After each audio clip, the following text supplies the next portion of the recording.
nicely done.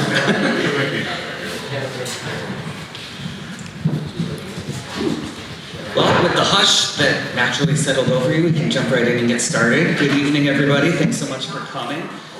My name is Ken McKenzie. I'll be your moderator this evening. For those of you that don't know me, I'm the owner of the Merrimack Company and co-owner of Lowell General Store right around the corner on Market Street.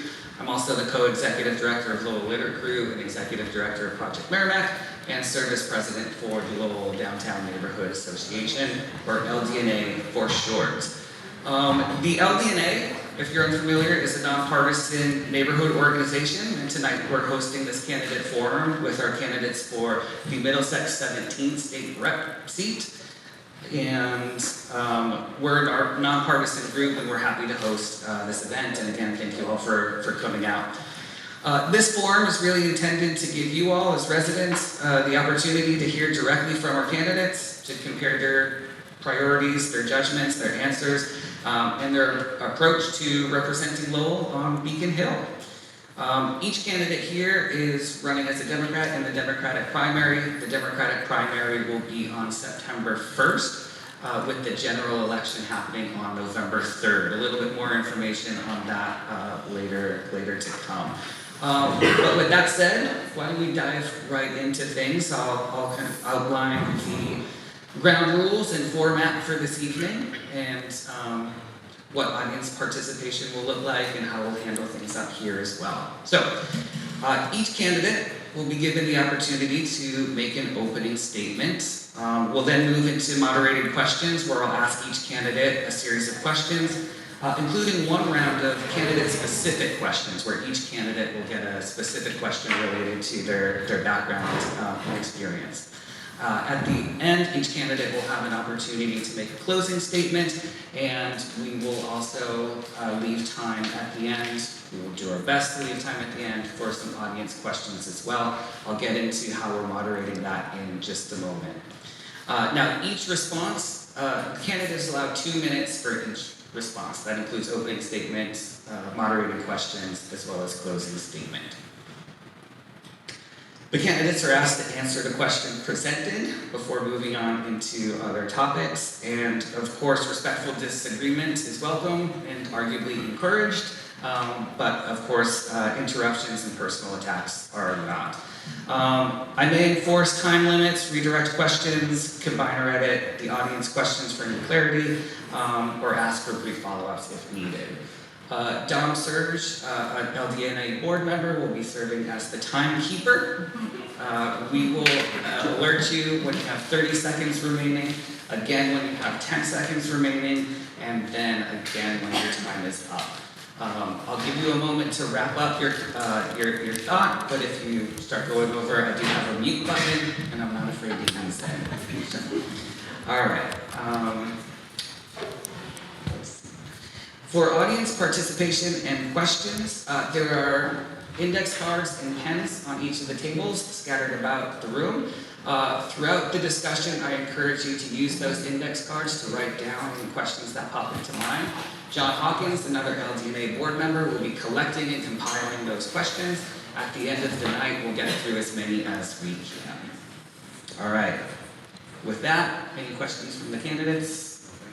All right, let's move into the opening statements. We randomized the order, and Mr. Drinkwater, you are chosen to go first. So I encourage you to give your opening statement. You have 2 minutes.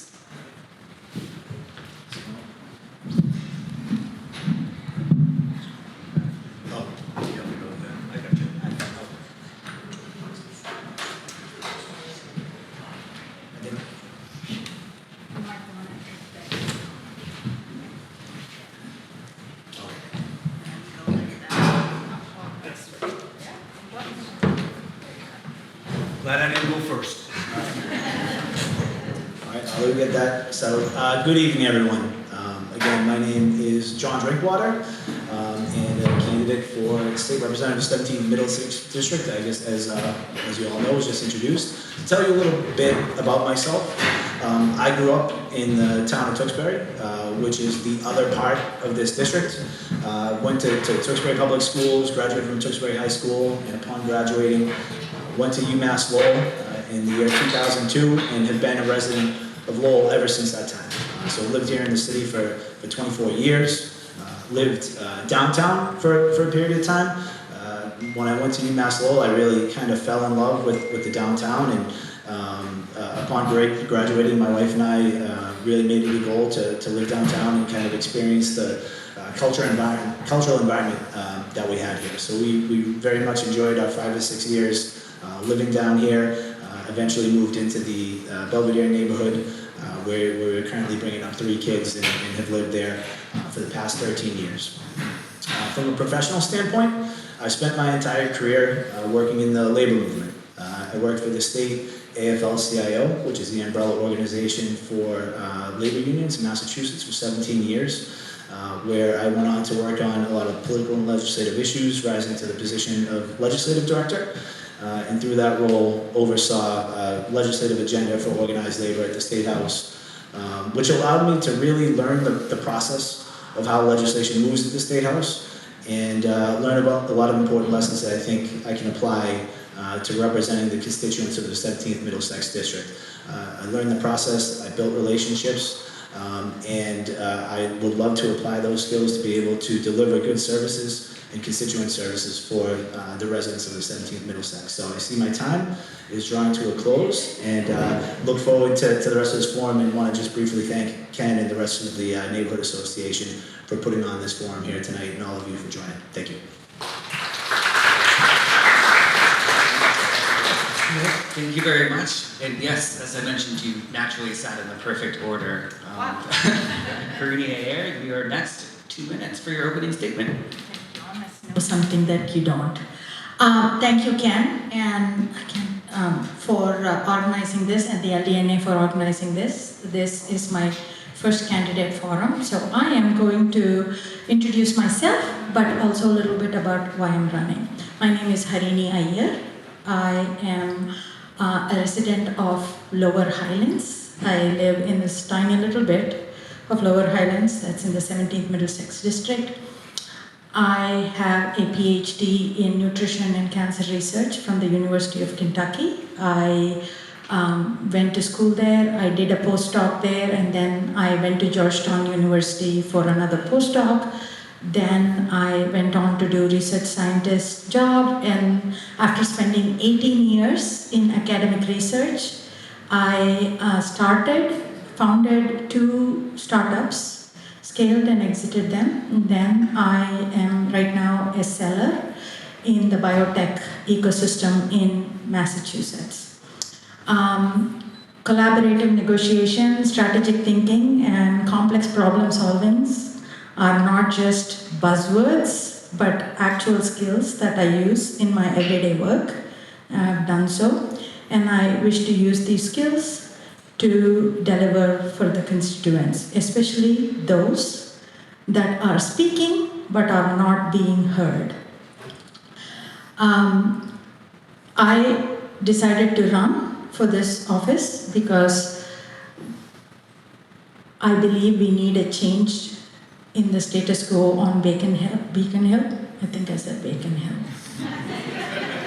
Might be a Freudian slip. On Beacon Hill. And right now I vote every opportunity I get, and we should be expecting more from our legislators, and I plan to deliver on that promise. Thank you.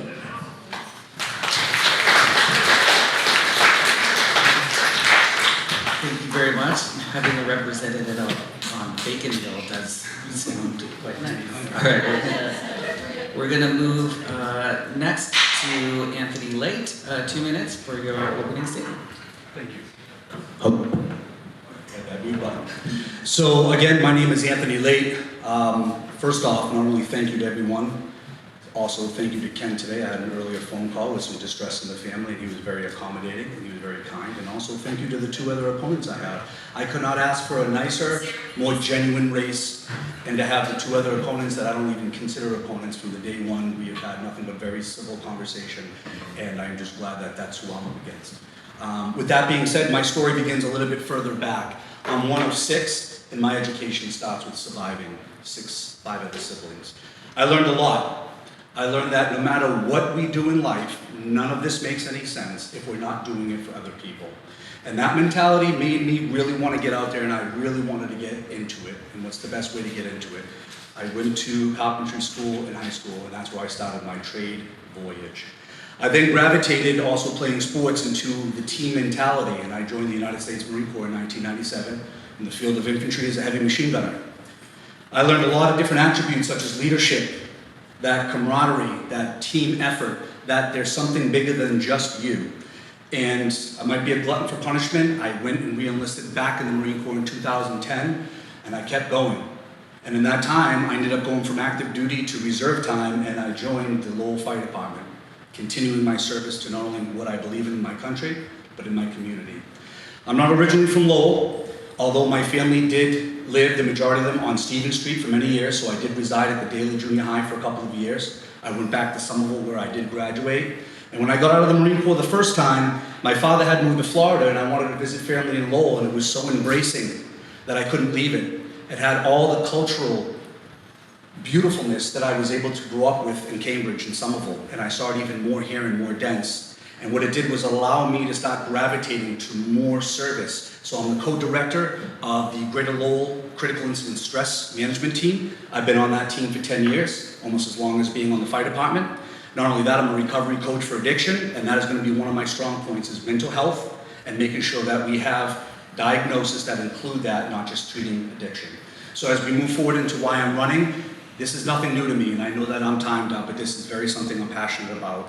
I didn't just start doing this and want to get into it now. This is what I've been doing, and I want to take it to a level where I can expand my span of control and get it to the other people just as important as the people I've been serving up till now. So thank you for this opportunity, and hopefully I don't disappoint.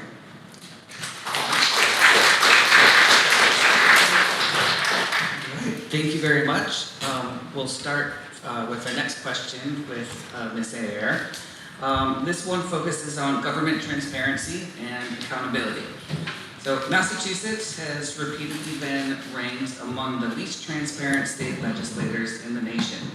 After nearly 72% of voters approved a ballot question authorizing the state auditor to audit the legislator, the House responded by passing H5469, a bill supporters say strengthens transparency while respecting the separation of powers, but critics argue falls short of what voters approved. Do you believe H5469 gets it right?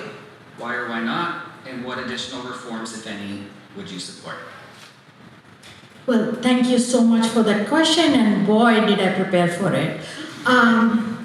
You are right. Massachusetts is one of the least transparent legislatures in this country, but also productivity-wise, right? If I were to hire a person to work for me, I want to know at the end of the work week what they did, how they did, what their accomplishment was. Yet, voters hire legislatures, and we go there and nobody knows what they are doing.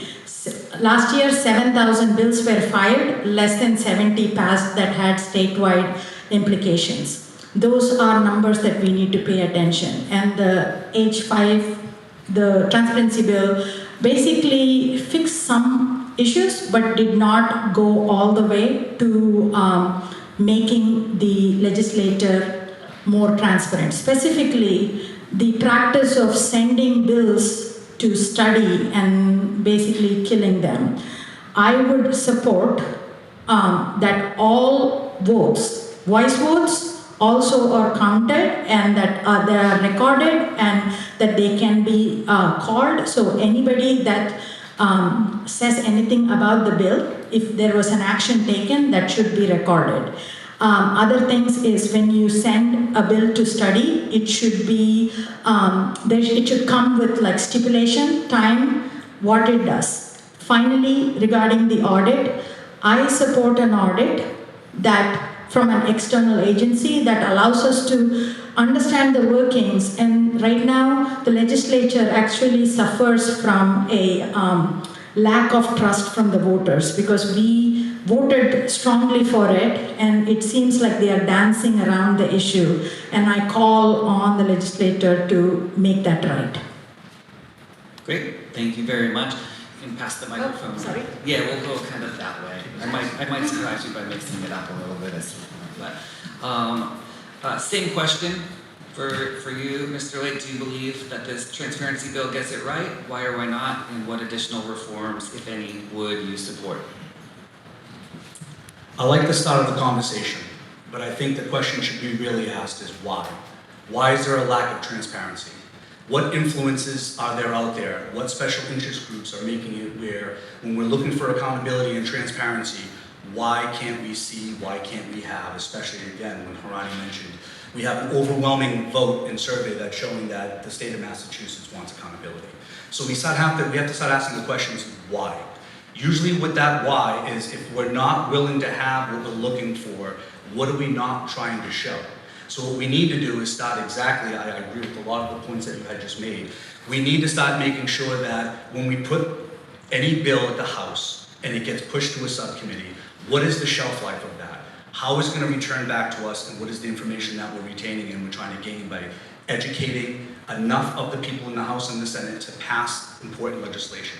So I think it's a very great start that we're on. I don't think it's enough, and I don't think it will ever end. I think that transparency, checks and balances should be continuous. I think that it doesn't just start and stop with the bill. I think that happens with us as voters. If we're finding that the way our legislators are voting are not in line with what the constituents are looking for, then we need to remove and replace.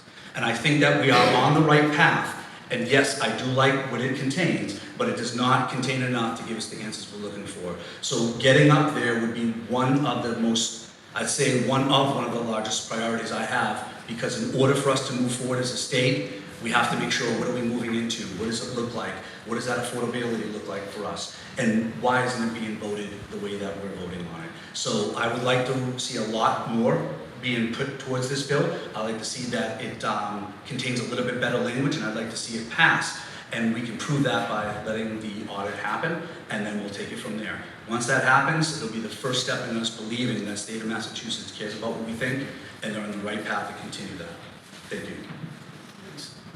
Thank you very much. And same question for you, Mr. Drinkwater. Do you support, or do you believe that the bill gets it right? Why or why not? And what additional reforms, if any, would you support? Yes, thank you. So I just want to note that I was one of the 72% of voters that did vote for the auditor to have the power to audit the legislature. I will say, when I took that vote at the ballot box, I followed this issue for the previous 2 years after the auditor was elected, and there was a lot of kind of legal back and forth between the auditor and the legislature over constitutional powers and really the limits of the executive branch, which the auditor is a part of. I think those issues are legitimate. They're currently being played out and litigated in the courts, which is appropriate. But part of the reason that I cast that vote in favor of the audit is, having worked at the State House trying to advance legislation, yes, it's frustrating. The lack of transparency is frustrating, and I knew that by passing this vote, even if the constitutional issues had to be litigated out, it would send a powerful message to the House and the Senate that they needed to take steps forward in terms of transparency. And I will note that I think they did that with the adoption of their joint rules at the beginning of the session. It's been the best set and most transparent set of joint rules between the House and the Senate that we've had. That said, we need to go a lot further. And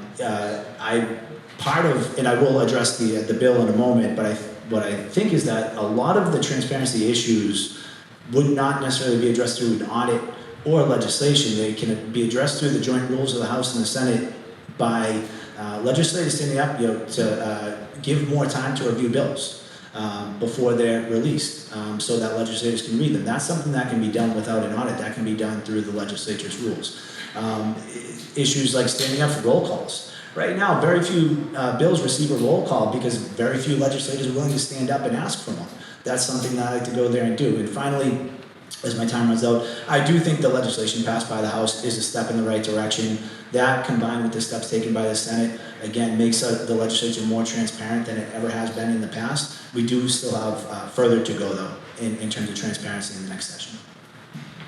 All right. Thank you all for your thoughts. We'll move to the next question, which focuses on cost of living and opportunity. Yes, Mr. Leite will respond first. So whether someone's renting an apartment, trying to buy a first home, pay for childcare, just simply keep up with everyday expenses, many Massachusetts residents feel that the cost of living is becoming unsustainable and that these opportunities in Lowell can be limited.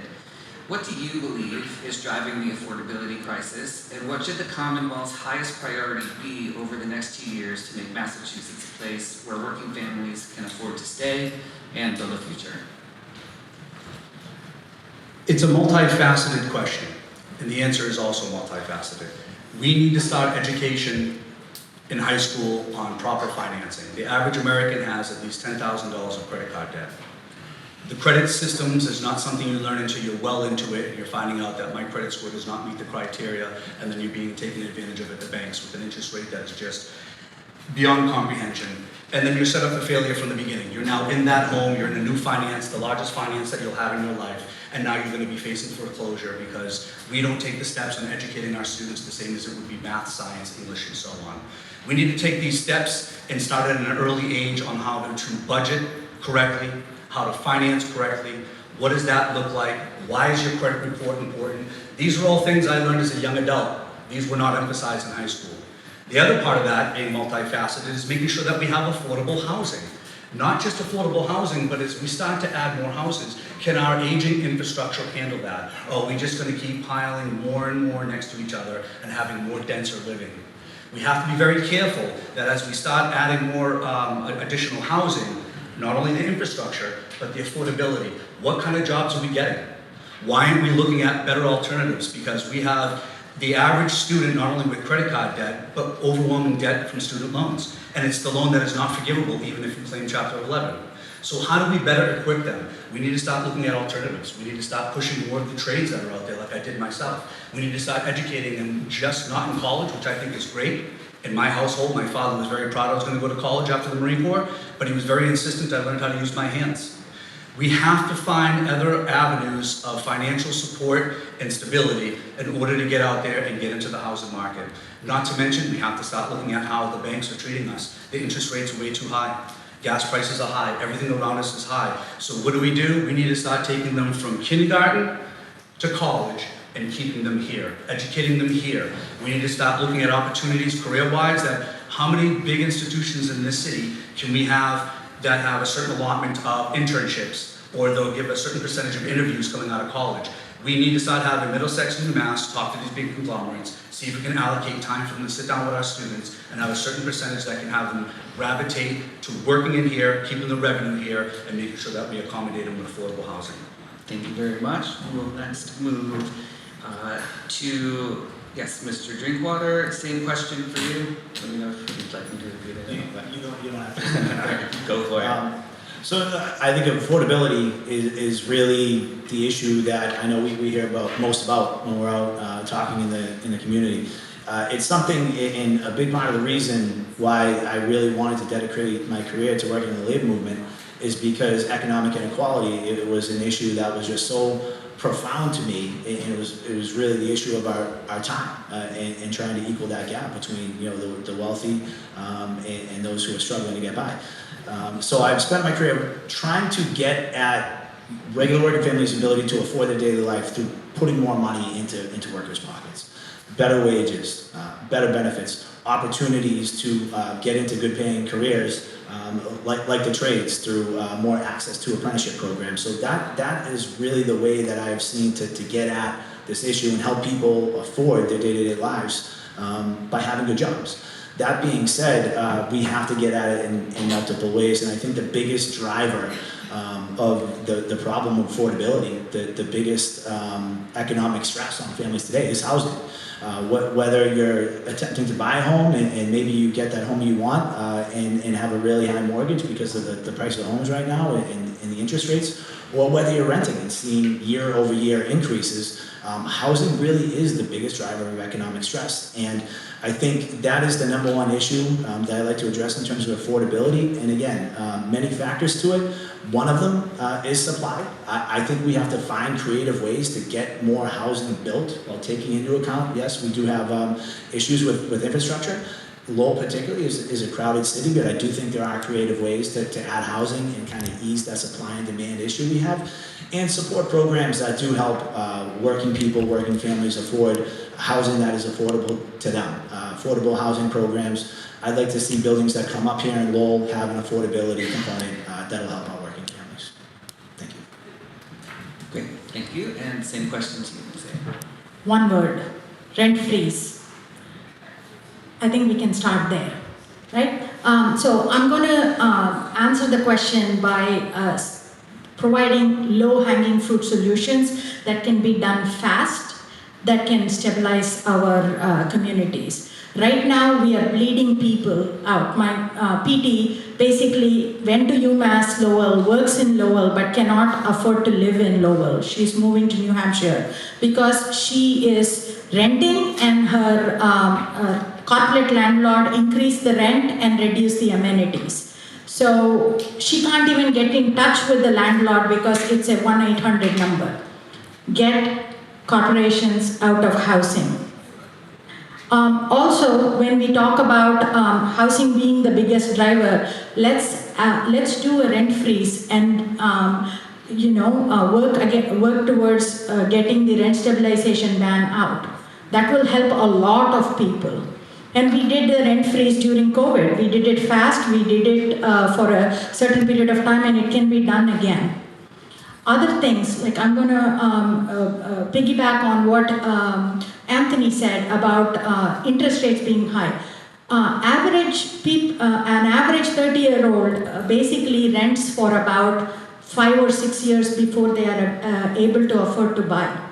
What if we made landlords report on-time rent payments to the credit bureaus as a positive thing, so that when you're renting, you're improving your credit score, and when you come out and you're buying single-family homes, you can buy with a better interest rate.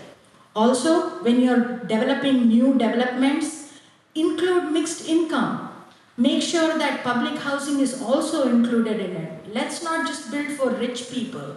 Let's build for everybody that can live and make this community a prosperous one. Awesome. Thank you so much.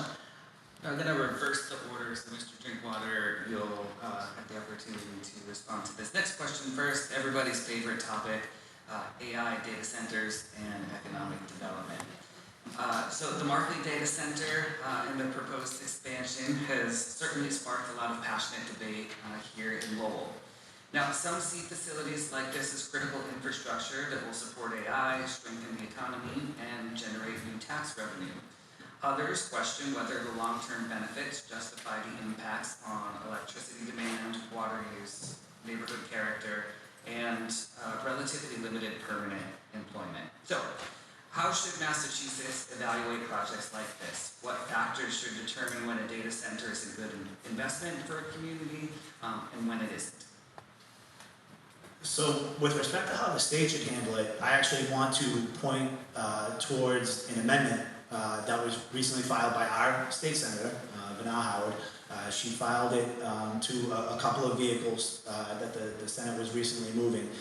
And I actually think it's a very comprehensive approach that would cover new and expanded data centers. And just to kind of summarize it, it encapsulates a lot of the issues that were included in the question.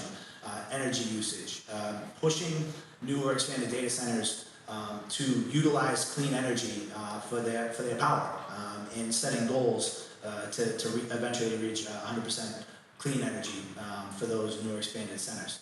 Providing their own power, so they are not impacting ratepayers with the amount of power they consume, whether that's by generating their own power or potentially paying an extra tax on their energy usage to cover what they use. Eventually becoming more efficient in terms of their water usage through closed loop systems. And importantly, negotiating community benefit agreements with the communities that are surrounding them. So I think that's an important statewide approach. It's obviously an important local issue, but Senator Howard, I think, included a lot of very, very beneficial language that would benefit not only us here in Lowell, but community statewide. But just to quickly address the issue of Markley here in Lowell, the reality is they have not been a good neighbor. They have not been a good neighbor.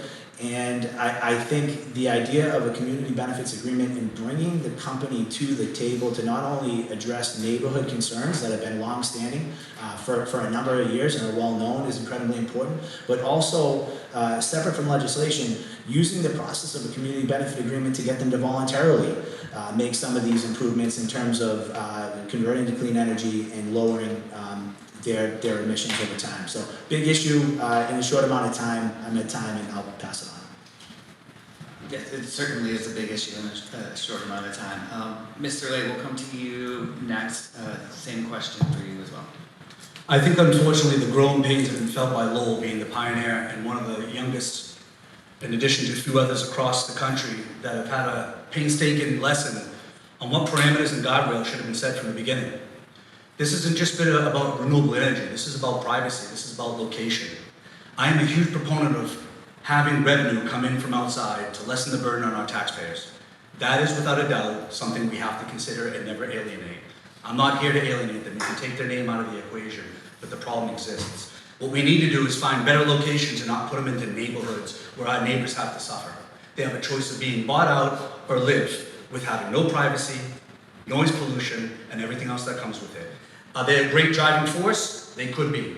Is there a cost-benefit analysis that we can sit back as the people that live here and say that this was worth it, the juice was worth the squeeze? At this point, I can't get behind that with a good answer. What we can do though, one of the takeaways I had observed during the data center get-together we had at the Butler School, it wasn't as informative as I was hoping, but we had a person from the audience step up and I loved where he was going. He said, when we look at the nuclear power plants, such as we have out here in Seabrook, why are we having stringent guidelines and guardrails that are built before we even have them into conception? Why are we thinking about bringing something here and then finding out after the fact they're a detriment or a benefit?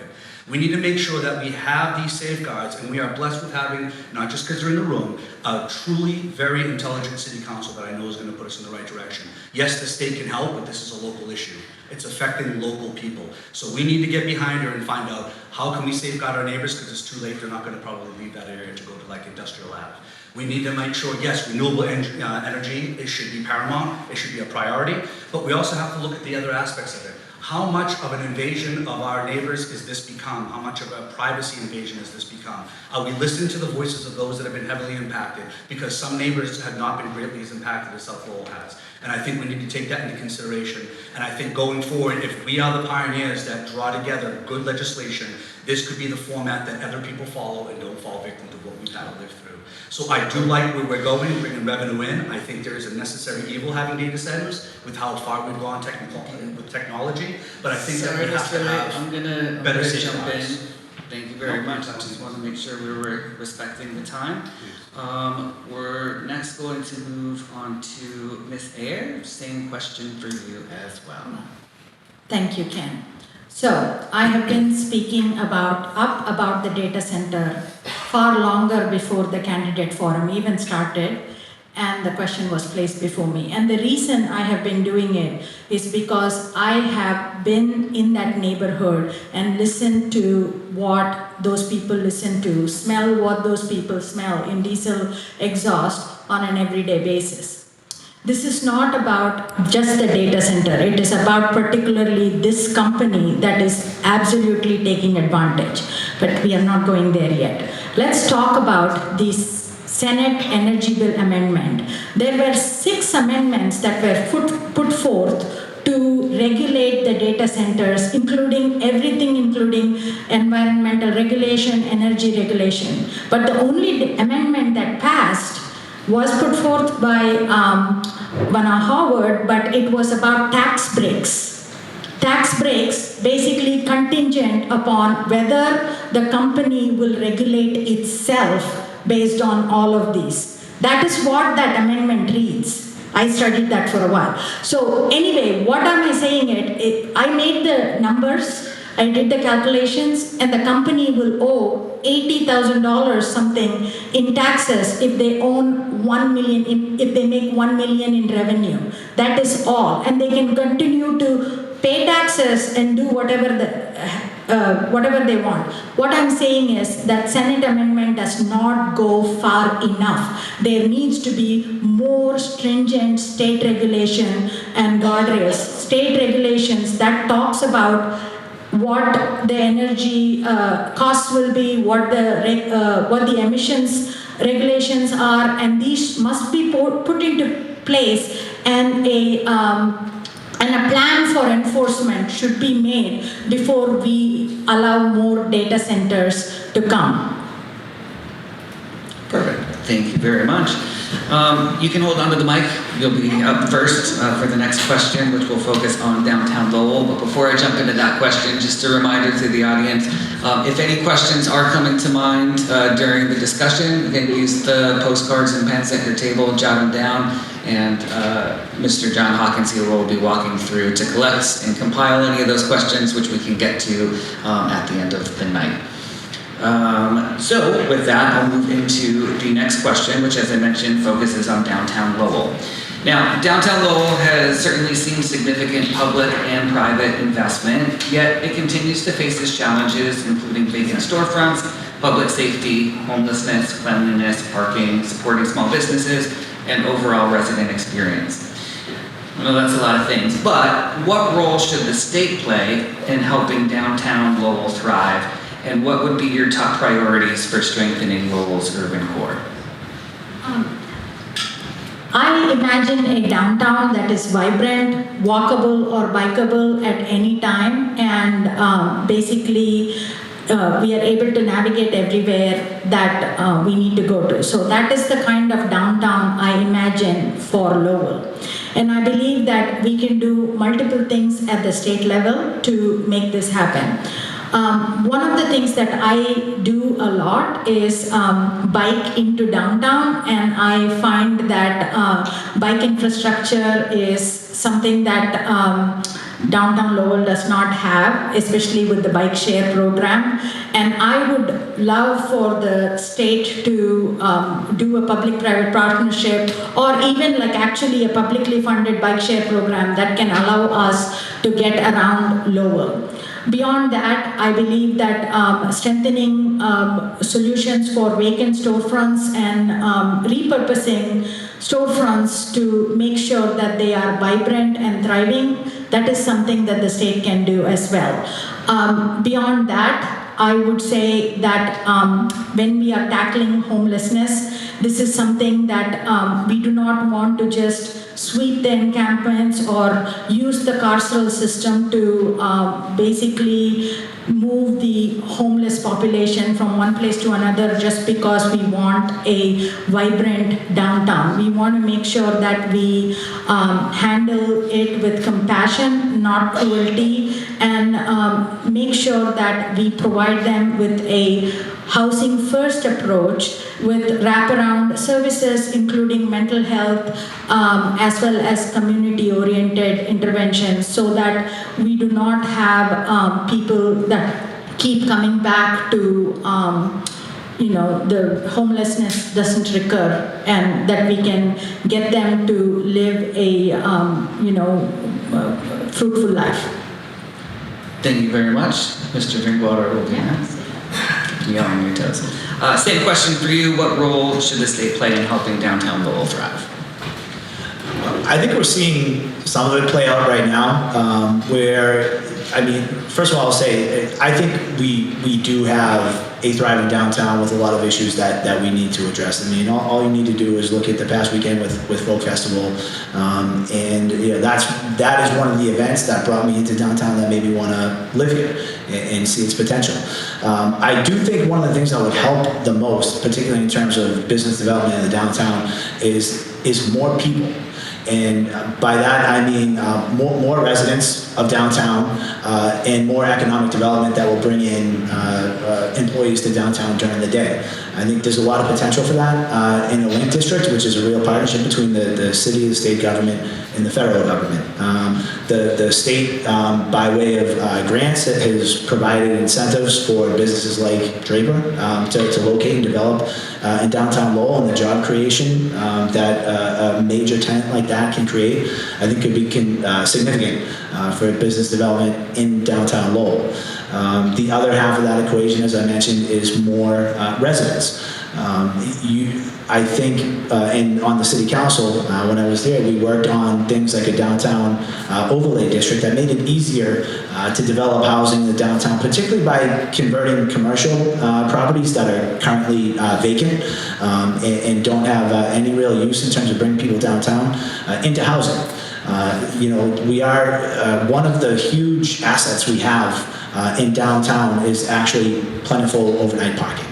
And that's why we created that overlay district and eased some of the parking requirements that made it difficult to build housing in the downtown by allowing people to add housing units without some of the burdensome parking requirements. And that is slowly but surely bringing in more residents to the downtown who can spend their money here and create a good life here. So at time, and have a few more ideas, but hopefully can address them later. Perfect. Thank you very much. Same question to you, Mr. Leite? Of course. So I do agree with both my opponents. They made some really good points. In order to have a thriving downtown, we need to have people here to support it, and that's with their revenue and their spending. I think holding landlords a little bit more accountability, again, for that vibrancy we're talking about. When you have a dilapidated building, it's not going to bring other businesses in with interest of having their business there and operating.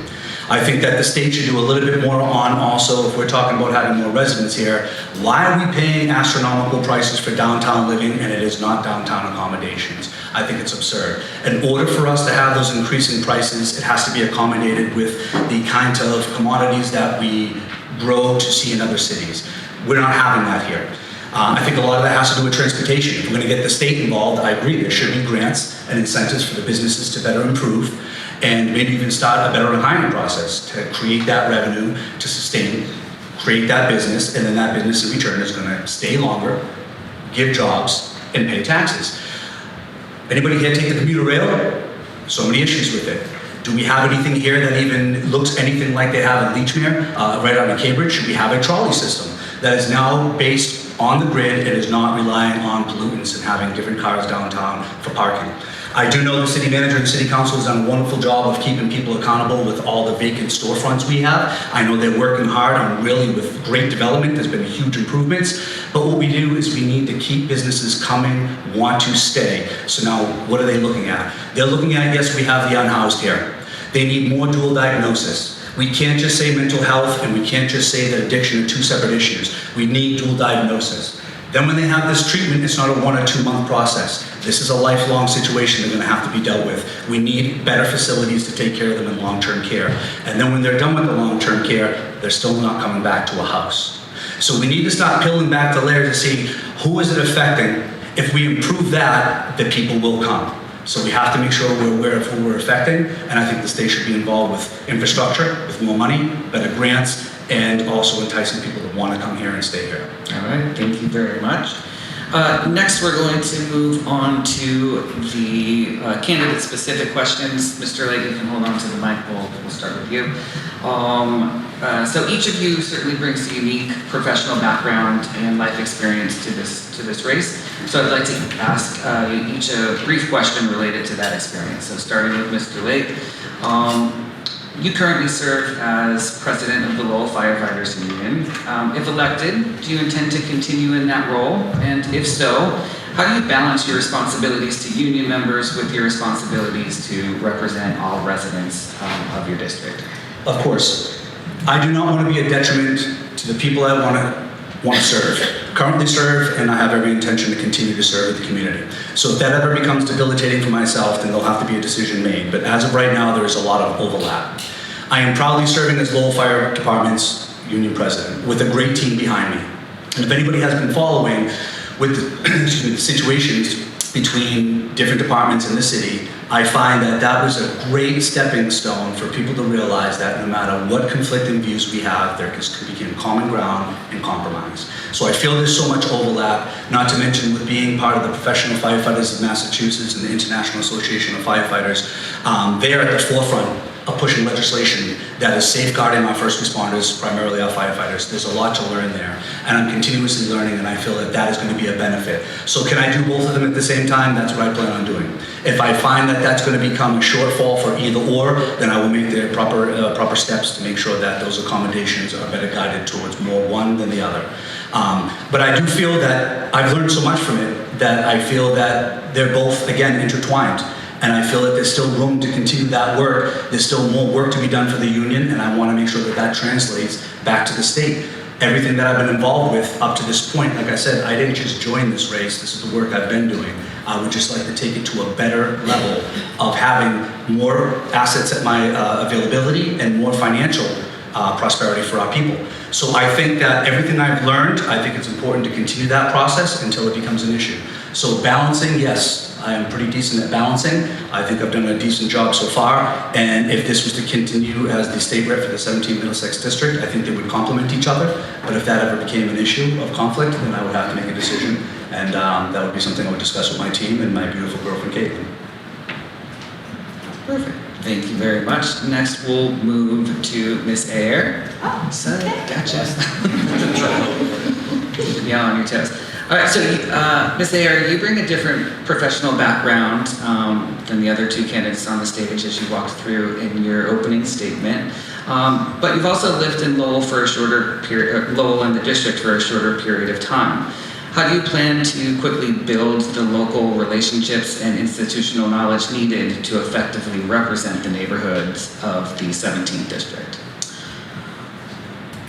I would say that I have already started doing that. You know, just the fact that I am in the communities, talking to people and establishing those networks, it has already started.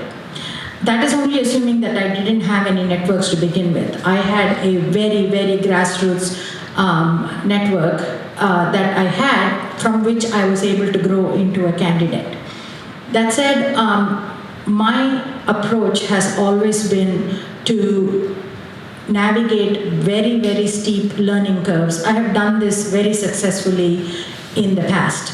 As a researcher, I have used complex problem solving and strategic thinking to make sure that I achieve my goal. But I started 2 startups and I navigated a steep learning curve and delivered results. And now, as a seller in the biotech ecosystem, I use emotional intelligence and rigorous analysis to negotiate multi-million-dollar deals. And these are the skills that are necessary to basically bring back what the community needs. And I will always keep my ears open and my brain humble enough to learn from the people that talk to me, and always make sure that I'm addressing their issues and not trying to navigate my issue through this. That has always been my goal, and that will continue to be my goal. And I will work towards being transparent and have constant communication. It will be an open door policy for anybody to come and talk to me, and there will be constituent services that will allow for the voters to make sure that their voice is heard. Thank you very much. Mr. Drinkwater, you currently work full-time for Massachusetts Labor Union. So similar question, it's a two-parter for you. If elected, do you intend to serve as a full-time state representative? And also, many labor unions have publicly supported projects like the proposed Marketing Data Center expansion because of the construction jobs that they create. If your union or others you work closely with support a project that divides your constituents, how would you balance those competing priorities? So the first part of the question, I'm sorry. Will I serve as full-time state representative? Yes, so certainly we'll serve as a full-time state representative. currently with my position with the Union of Painters and Allied Trades involves political work, legislative work. That would not only create a problem for me in terms of the time it would take up, but it would also create ethical issues. So I would certainly step back from my current role. But that being said, I would say an unofficial part of my job with the Painters and Allied Trades is helping members with day-to-day issues. I tend to be the person that people come to when they're applying for a program, like unemployment insurance, like paid family and medical leave, or other government programs that they might be eligible for. I think performing a part-time role, some of those member assistance roles that I perform with the union is something that I could handle in a limited part-time capacity with the Painters and Allied Trades while serving in the state legislature as well. And certainly any duties that I continue to maintain with the union would certainly run through the Ethics Commission to make sure there was no conflict there. The second part with respect to construction projects, I want to say who I am and what I believe in is pretty clear. And for anything that's coming up out of the ground, whether it be a dentist center or a housing project or anything else, I want and expect to be providing good jobs for members of the community. I just want to address, in case there is any conflict, that Markley facility, while it does have some union employees inside, was not built union. So just in case there was any implication that there's any conflict there is none. But based on who I worked for in the past, who I may continue to work for, my labor and union values, I am very out front about, and I believe in good jobs, and I plan on holding anybody building anything to those standards, no matter what it is or what I'm doing. Perfect. Thank you so much for that. We will now move to some of the audience questions. If I'm doing my best to read them here. Let's see. The first one, and we can, I think this one is addressed to, I don't think it's addressed to a specific candidate, so we can kind of start with Ms. Aiyer and go through the loop here. Any specific idea, or what specific ideas do you have for making mass healthcare affordable? What can the Commonwealth do to counteract the federal government's effort to remove vulnerable families from mass health and similar programs? Well, thank you for whoever asked that question. So one way that we can easily reduce the cost of healthcare in Massachusetts right now is to close the friendly physician loophole. With the collapse of the Steward healthcare system, Massachusetts did put in a lot of transparency regulation on for-profit healthcare, but it did not go far enough. It did not go far enough to completely ban any for-profit healthcare, but it left the friendly physician loophole where your corporate and private equity interests can still creep into your healthcare and inflate the costs. So that is something that we can do. Mass Health is already a great program that provides support for a lot of people, and reducing the cost of healthcare this way can allow us to take a step towards the single-payer healthcare, which is what we need in Massachusetts. There is a small glitch regarding some federal requirement for employers to provide employees with certain part of healthcare that is preventing Massachusetts from progressing to a single-payer healthcare system. But we can start there. We can start by closing the friendly physician loophole. Thank you for that question as well, and I am too a proponent of single-payer healthcare, 100%. I am also very concerned with the cost of everything across the board as soon as you put the word medical next to it. And I think that translates to all of us, from prescriptions to procedures, and even those procedures, when you start to line them out, somehow it starts with one number and it ends up with a number much bigger, and then that cost gets passed on. I think that we should also find different avenues and not just rely on federal support. I think as a state we need to find additional revenues to come in and support these programs, especially when the taxpayers here in Massachusetts are relying on Mass Health, especially as we get older and we're some of the impoverished that we deal with on a regular basis. I have many people that were in my family that were greatly helped by Mass Health. The problem is coming off of Mass Health and now you're going to a regular insurance company and that cost just does not stop going up. Premiums don't stop going up. Cost of medications don't stop going up. So I think the conversation needs to be bigger. It's not just how do we improve on Mass Health. Mass Health has been a huge benefit across the board. I think we need to start going a little deeper, and the bigger question is how do we start to diminish the costs of surgeries, procedures, medications, and making it a little bit more affordable for not only just Mass Health, but for everybody across the board. And I think with Mass Health, if God forbid that was to ever diminish to the point where it could not support everyone who needs it, we would be in a lot of trouble. So it would behoove the federal government to smarten up and start putting that money back where it belongs and not holding it hostage. So we need our legislators, our governor, and everyone else to start making sure at the House that gets petitioned for and that we have support across the board. That money can't stop, it needs to increase, but we also have to have better safeguards from these big companies, these hospitals, and everyone else charging way more than these procedures should cost. Thank you, and let me just say right off the jump that I'm also a supporter of single-payer healthcare. Ultimately, I think whether it be state government or federal government has to play a major role with providing people with adequate healthcare coverage. Unfortunately, and this is happening at the federal level, we're going in the opposite direction with less and less people being eligible for state healthcare programs that they, until very recently, were. And I recently came across a scenario that really illuminated the problem for me, because from a federal level, people are getting kicked off healthcare, state healthcare problems, and this is supposed to be a cost saver in some way. Well, the union that I work for, the Painters and Allied Trades, we run our own healthcare fund jointly with our signatory employers. Every year, we have to look at the actuarial reports and figure out how much of our wages that we are going to put into our healthcare fund to be able to maintain the same level of benefits that we're providing to our members without any kind of cutbacks. So every year we see that number go up. Money comes out of the wage into the healthcare fund. And just before this was going to be approved, we received a very dire report from our actuarial firm that projects out what we're going to spend on healthcare.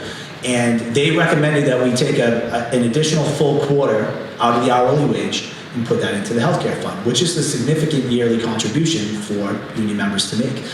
The reason that they recommended this is because with so many fewer people covered by a healthcare plan, they're being provided with uncompensated care at healthcare facilities.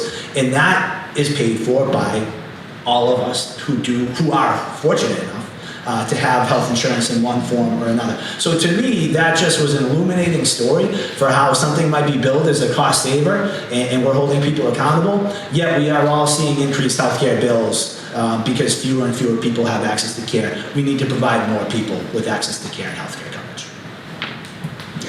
Thank you so much. We'll move to the next question. We'll start with Mr. Wade. There are a couple similar questions, so I'm going to do my best to try to combine them and capture the idea here. This goes back to the topic of downtown Lowell and vacant storefronts.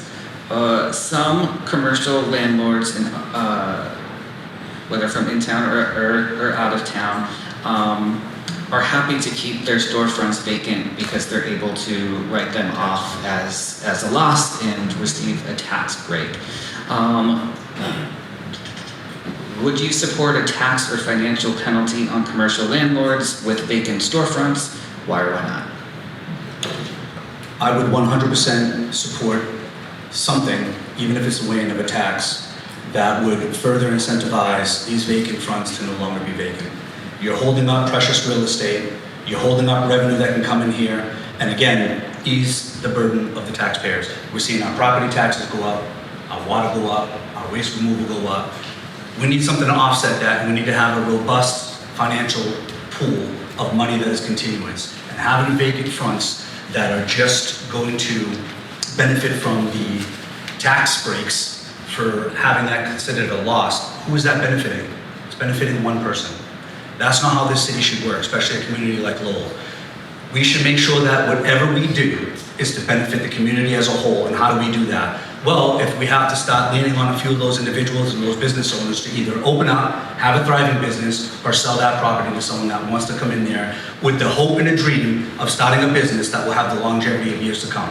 That's what we want to see. We want to see good development. We want to see local businesses stay here and thrive.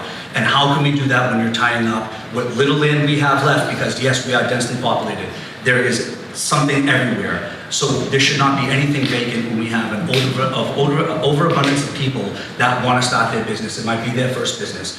What are we saying to the people that we're saying, hey, business come here, but there's nowhere for you to go? So yes, with that being said, I would support anything, including the tax, that would go ahead and expedite that process of either do something or get off of it. And I think that's as plainly as I can say it. We can't be holding these businesses hostage, and we cannot be hindering any progress that we need, especially in downtown.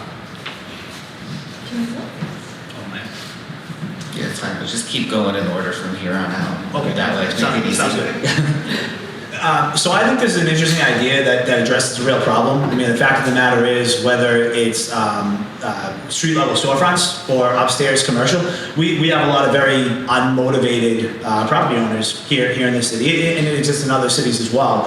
And I would love to find a way to incentivize them to attract tenants and make the needed investments in their properties that are needed to attract quality tenants to these storefronts. The one question that just came to my mind as the idea was proposed, as I sat here thinking about it, was these may be written off as the loss for those property owners who are legitimately seeking tenants for their business but can't find them, and may actually be suffering an actual loss despite best efforts. I would just want to make sure we're not punishing those that are trying to do the right thing and may be unsuccessful. So I would be very open to ideas of how we maybe separate those who are simply unmotivated and comfortable and potentially using a business as a detriment to the city for a tax benefit, with those who are out there hustling to bring in a quality tenant to our city. But whatever we can do, I think it is a carrot and stick approach. And by the way, we have a great, there are a number of good carrot approaches that our City Department of Planning and Development uses to help those who are willing to invest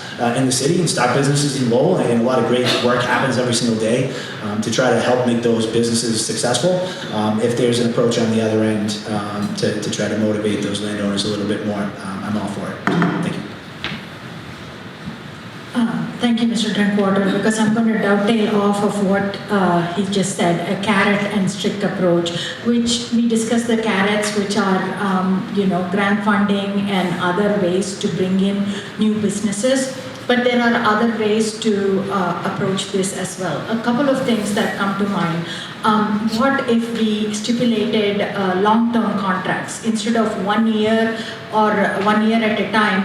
This allows for businesses also to plan for a longer-term future when they know how much rent they have to pay and how much of that, gets calculated in their, business P&L statements. That is something that we can do, and the state can actually have requirements that allow for grants to be stipulated based on having a certain length of the lease. That is something that we can do. And then on top of that, we should have enforcement, right?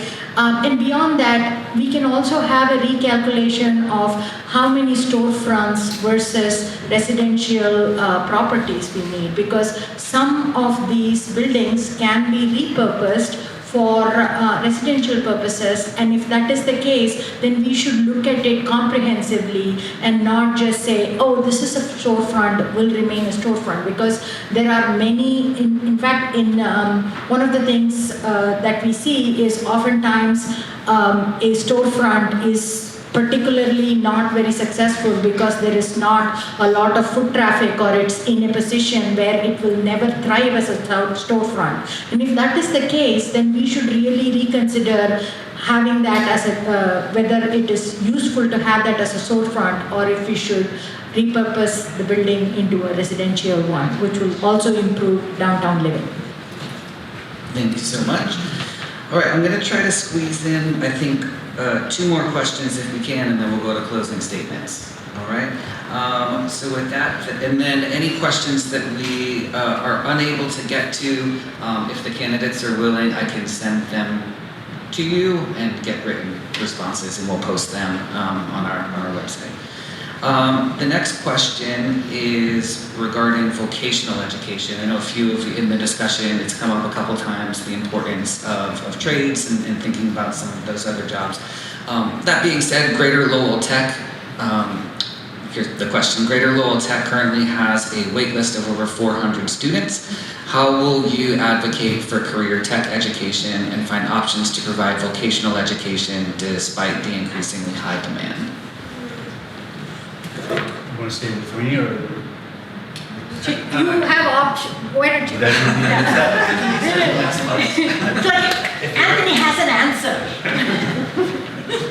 So I said it earlier, and I'm going to make it very clear, I'm a huge advocate for trade. I think that is a very important step in a young individual's life to pursue something that is going to be more advantageous than just more debt. I think that they have to learn creative ways to stay in the workforce, and I think that we're lacking. I talk to a lot of these different unions. I have a lot of friends and family that work in these unions, and the numbers aren't what they used to be. So we need to incentivize more people gravitating to it. And now we're saying we have a waiting list. Well, when we have an issue with that, we got to also consider what other trade schools have availability. We shouldn't just be focusing on one trade school. If there's availability, can we have the possibility of intermingling? Can we look at even further expansion? Is there any revenue that we can to further expand the vote to make sure that we can accommodate all these students instead of saying, you can, but you can't? I think that we have to find other avenues that allow more students to gravitate to these fields that we're in such a need of out in the workforce. So if we can find different ways of not only creating revenue or having grants to expand upon these different institutions to see if they can better accommodate a larger student base, that's a good first step. Another one is if we're going to prioritize merit, then we have to make sure what is the criteria in order to get into these programs. I know that when I had to be eligible for this program, I had to have very good attendance, I had to have a certain grade point average, I had to have different interests that met the criteria of what they had for eligibility. So what does that look like? Are we doing it more based on merit, or are we doing it more on what we feel we should do as far as, like I said, this, that, or the other? I think that we can better shape it, because I know when I was younger and visiting my family in Lowell, and I too was very short-lived, but when I went to the Daily, you had a lot of the 8th graders looking forward to hopefully being picked to go into the vote. And the stress that they had at 8th grade to see, am I good enough to get into the vote? And not everybody got that opportunity. How do we level that playing field? We have to either expand the institutions or create more revenue, or again, like I said, maybe intermingle, where does another trade school have more availability and seating rather than alienating those students? Great, thank you very much. Yeah, we can go down the list. Okay. I think Anthony makes some very good points. When we talk about education, I think different people come to schools with different needs and different skill sets and different attributes, and we need to accommodate all of that. That said, if a person qualifies to go to vocational school and wants to go to vocational school, they should be able to go. Given that there is, like, Greater Lowell Tech has a very high standard and everybody wants to go there, that is why there is a lot of waiting list. I would suggest a way to mitigate this is to bring back some vocational training into regular schools and add that as a choice that people can do, and then combine that with apprenticeship programs with trade unions that are specifically looking for trainees that will then go into the pipeline. This is something that I feel could be done faster and easier, and we could provide support around that. But beyond that, we also have to make sure that schools, right now, most schools have become like a catch for all the things that the state fails to provide. Like, schools become the wraparound services, starting from elementary school all the way to high school, where the teachers are the ones that are providing sometimes warm clothing and food, and so that makes it very hard for children to learn what they need to learn, and we need to make sure that that is also addressed before we can introduce them to different streams of learning. Thank you. I think this is a huge priority, and there's a couple different issues at play here. It was referenced, I think, in the question that there's a need for more seats at vocational high schools, and there absolutely is. In many areas of the state, many communities have to add on additional capacity to their schools to be able to accommodate more students, and I think that the state, through the School Building Authority, can help enable that. I think in a lot of other cases, it's not necessarily the amount of seats that's a problem, it's oftentimes the instruction. We're talking about vocational schools where it's a very specialized type of instruction, and it's not just teachers who are coming out of college and can start teaching in a vocational school with these skills. There's a real need for people who have worked specifically in the construction trades to come out and teach at schools. And I've actually worked a bit on legislation that helps to ease some of the hurdles around this, because there are a lot of people who have recently retired from an industry and would love to go and pass on that skill set to a new generation of workers, but they may not fit into the 5 days a week, 7 to 3:30 type schedule that they would need to be an instructor at a vocational school. So I think finding ways, potentially through legislation passed at the state level, to allow instructors to come in and work 1 day a week or 2 days a week, and be able to kind of allow schools to cobble together a form of instruction that'll allow them to keep some of these programs sustained. We come across this. I work for the Union of Painters and Allied Trades. We represent workers in painting, drywall finishing, and glazing. And in a lot of these vocational schools, we always try to promote that we put people on the boards. There aren't a whole lot of schools out there with paint design programs. Greater Lowell Tech is one of them that does. And there is an absolute need out there for people to come out of high school and go to work with good jobs in commercial painting, drywall finish, and glazing. So being able to support programs that teach all those applicable skills in all the building trades is important to do as well. Awesome. Thank you very much. You can hold on to the mic. Joseph, we'll start with you.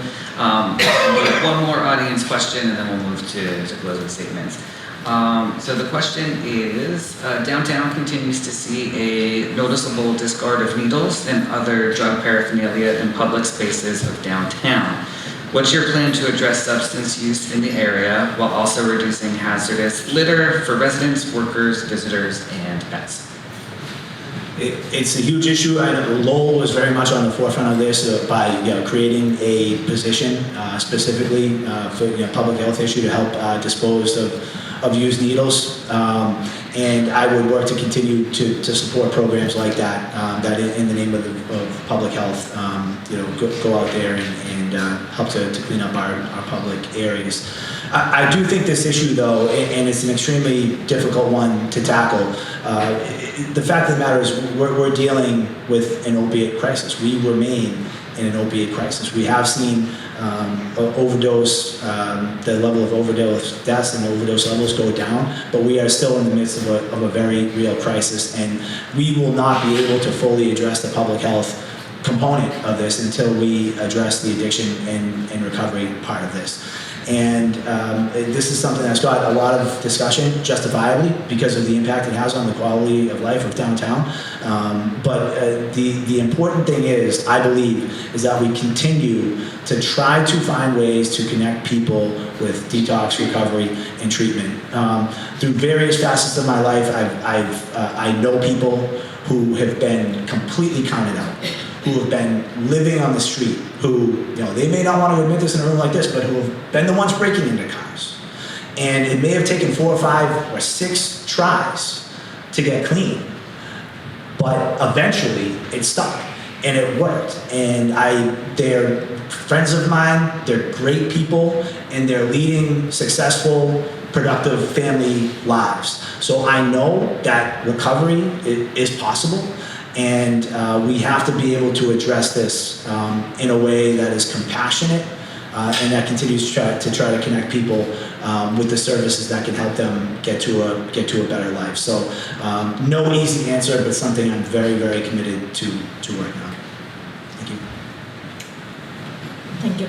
I'm going to address this into two different ways. One is the infrastructure issue, and then the other is the human issue. The human part of it, I support a housing first approach with the medical sobriety, medical, pharmacological sobriety approaches. But as Anthony always points out, it has to be a dual diagnosis. Addiction is a mental health issue, and it should be approached as a mental health issue, but not just as a let's put them in rehab, recover, release without any support, and then they go back to what they were doing, but rather provide the support with the housing first, wraparound services, rehabilitation services, and community integration, so that their tendency to relapse will be much lower. And this has been proven to be the case, as well as it is much cheaper than the carceral system that we use right now. We can't just sweep these people away into hidey holes and to clean up the downtown just for them to come back later. So that is something that I definitely advocate for. The infrastructure part of it is to provide perhaps needle containers and those kind of things. That sounds very low hanging, but to provide that will allow them perhaps to at least not have needles laying down on the pavements for people to walk on. That will be my approach to how to resolve this problem. 2 minutes, huh? Let's look and start with the criminality aspect of it. They're taking advantage, in most cases, of disenfranchised population. The people that are providing these drugs. We need stiffer, harsher penalties for whoever thinks they're going to peddle this to our family. I did lose my little brother to opioids.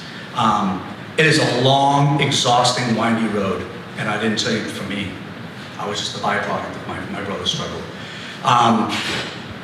Speaking of the disenfranchised, we can't just put them into a bubble and say, this is what you're going to get. In most cases, it happens when they're incarcerated. It's when they're first time sober. Then they come out into these short-term facilities. We talked about accountability earlier. That's how we started this off. Where is the money going? Because there's no shortfall amount of it being sent to these different facilities. Where is it going? How is it getting spent? I spend a lot of time in Lowell talking to a lot of nonprofit organizations that are doing wonderful work. They're all on the same song, but a different sheet of music. We're all out of tune. We need to collaborate all these different nonprofits and get them, because if you sit and talk with them, what they're doing with their programming is so amazing and robust, but the the capital is not there. The longevity of these programs aren't there. The people that are providing the drugs in the street are getting out and they're doing it again and again and again. So on the infrastructure part, yes, of course, I think there should be more funding from the state to help us clean this up. But it goes deeper than that. Instead of having, especially our disenfranchised, low income, they're being sent, they're getting medications. I see it with all my fellow veterans. Once the meds are administered, the counseling stops. The counseling cannot stop. That is paramount. That's where that dual diagnosis comes from. If we think we're just going to clean their chemical dependency up with more chemicals such as SSRIs and benzos, we're creating another problem. We need to make sure that we are supporting them with thorough counseling that doesn't stop as soon as the money runs out or somebody loses interest. This needs the rest of their life. And we need to start it before it begins. Getting into school like the COPE program I created. It's the opioid prevention education program. We're in all the schools and all the businesses. Unfortunately, that is not existing right now because of some budgetary concerns in my position, but that was the start, is getting them. The average age of opioids is 14. This isn't just about needles on the streets. It's consuming our families at a level that is beyond apprehension.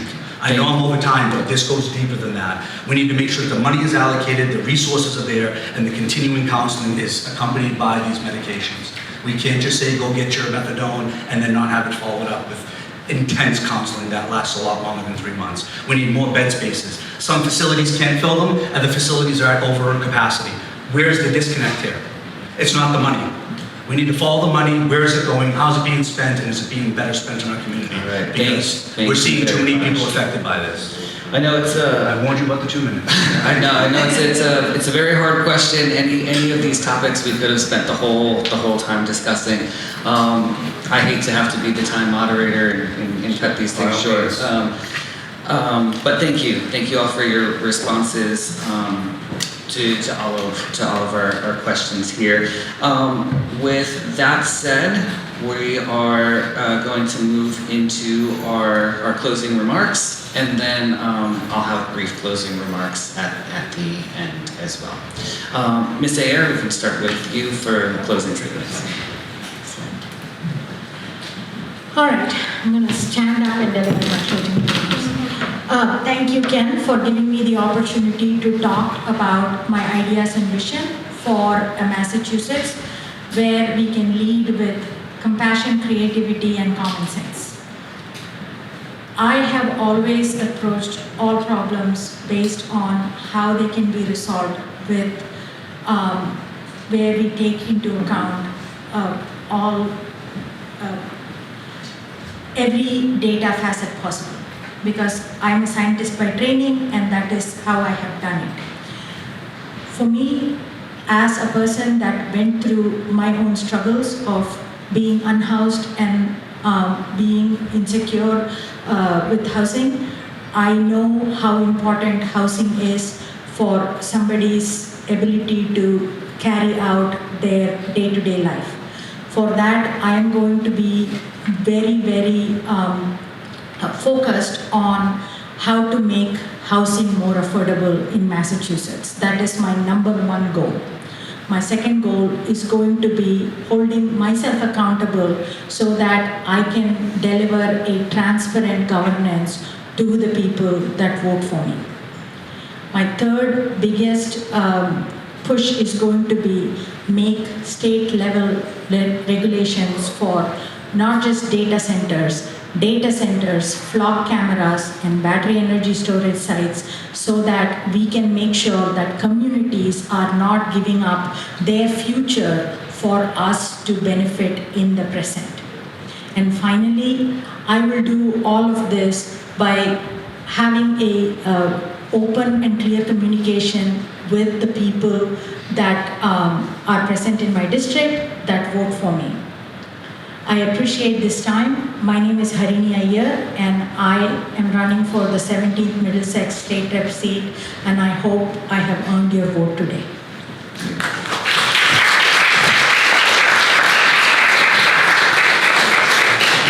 Perfect, so much. We'll move to Mr. Drinkwater, 2 minutes, closing statement, please.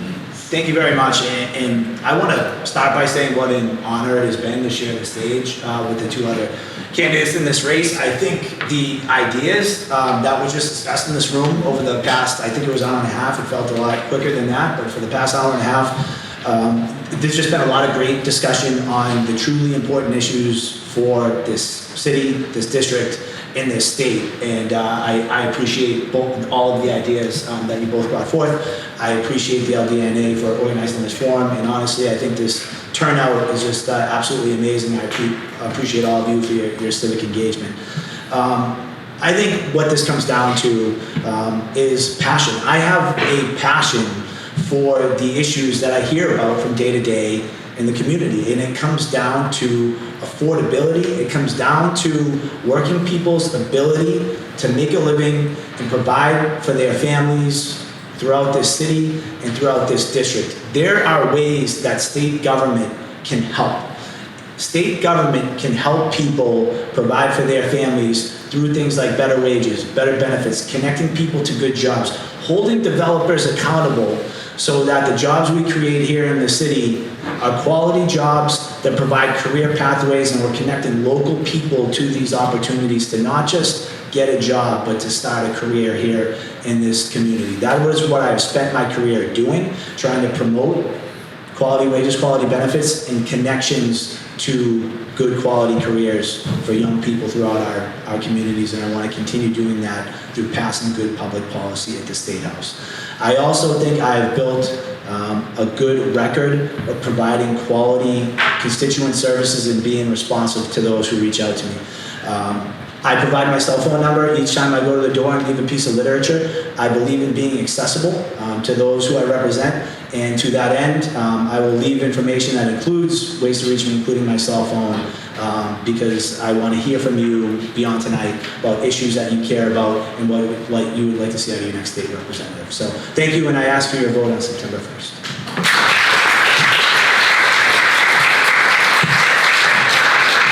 Thank you so much. And yes, Mr. Lake, 2 minutes closing remarks. Thank you. As I stated when I first came here, thank you all for your participation, and thank you to both the other candidates for being, just as John said, stellar people. You are why I'm running. Family is paramount. Family, friends, and community. It's why I gravitated the Marine Corps to serve something bigger than me, for something that I want to be long-lasting after I'm gone. I took that next step to serve my community. Fire department, union, also making sure that I'm in critical incident stress management, opioid recovery coach. My every breath for me to justify my existence on this planet is to make sure that we're doing for each other. And the minute we lose that connection, what are we doing it for? Is it get an additional stipend for some committee that you're going to go on and lose the objective of why you were sent there by the people that believed in you? Community. Without this participation, what are we doing it for? So I will vow this to you as I vowed it to myself. I will continuously step up and put your concerns in front of my concerns. Your concerns that you discuss with your family will become my concerns, because those things matter. In order for us to successfully call each other neighbors, your concerns should be my concerns. I too have also made sure that every person I get in contact with has my phone number. My number doesn't stop ringing, so why not continue it with more people's concerns? Because I think that we can all agree we're sharing the same concerns. Now we have to come up with the resolutions and problem solve these together. And the minute that I am not doing what I vowed to do, it's time for me to go. And we have to have that methodology a little bit more clear. I said it earlier, remove and replace. We are here to serve you and your concerns and treat you no different than we treat our own family. You saw the passion I had for my brother. It's the same passion I've been sharing with every veteran I've served, every first responder, and every single person that has ever needed help from me. I will make your concerns my concerns. I will keep that passion, that tenacity, and that ability to do whatever I need to do to make sure that your concerns and your problems are met with solutions, and to make sure that that communication stays continuous. I thank you for the opportunity today, and thank you all for coming.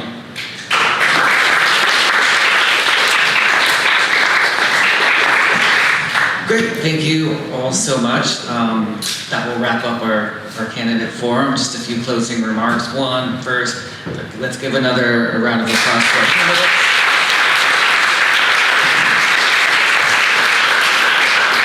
Thank you so much for taking the time out of your busy schedules to come and talk to residents here of downtown Lowell and in the Middlesex 17th District. Also like to thank you all for taking time out of your busy schedules to come be with us tonight as well. To be engaged, being engaged on a local level is incredibly important, and I appreciate all of you being here tonight as well. I'd also like to thank our gracious hosts, the Hive Market. Thank you very much for opening up this space.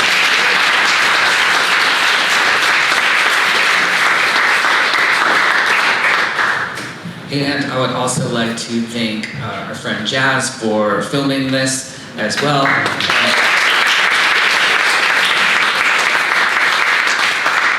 We hope to post this online so that you'll be able to watch back or share it with others who are not able to attend today.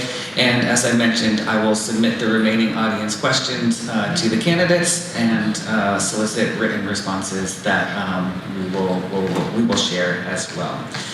So with that, as a reminder, the Democratic primary, which all three are candidates in that race for, happens on September 1st. However, early voting starts on, I want to make sure I get this right, August 22nd and runs through August 28th at City Hall. And you're also able to request a mail-in ballot. I know I received my application for mail-in ballot in the mail already. The deadline to submit that is August 25th. You got that right. Also, because this is a primary election, I know in Massachusetts many voters are unaffiliated with a particular party. So if you are unaffiliated with not either registered with Democrat or Republican, you'll need to make sure that you select the ballot that you would like to receive for the primary election. If you have any questions about that, feel free to speak to us, any of the candidates, or the election commission over at City Hall. And a reminder too that the general election will take place on November 3rd. Voter registration deadline is August 22nd. Correct? Good. Okay, perfect. Thank you. All right. So with that, again, thank you for coming. The LDNA, or Lowell Downtown Neighborhood Association, was happy to host this event. If you're new to LDNA, we're, again, a nonpartisan group of residents that meets on the fourth Monday of mostly every month. Not December, generally not May because of the holidays, but otherwise, yes. We encourage you to come and visit. And if you're able and willing, we'd like to ask if you're able to make any voluntary financial contributions. That allows us to do work like this. We've sponsored park benches and trash receptacles in downtown. We're hosting candidate forums like this. So if you'd like to see us continue to do that work and you're able, humbly request any small donations. With that, I think I hit everything. Thank you again. Thank you all for being here. Let's go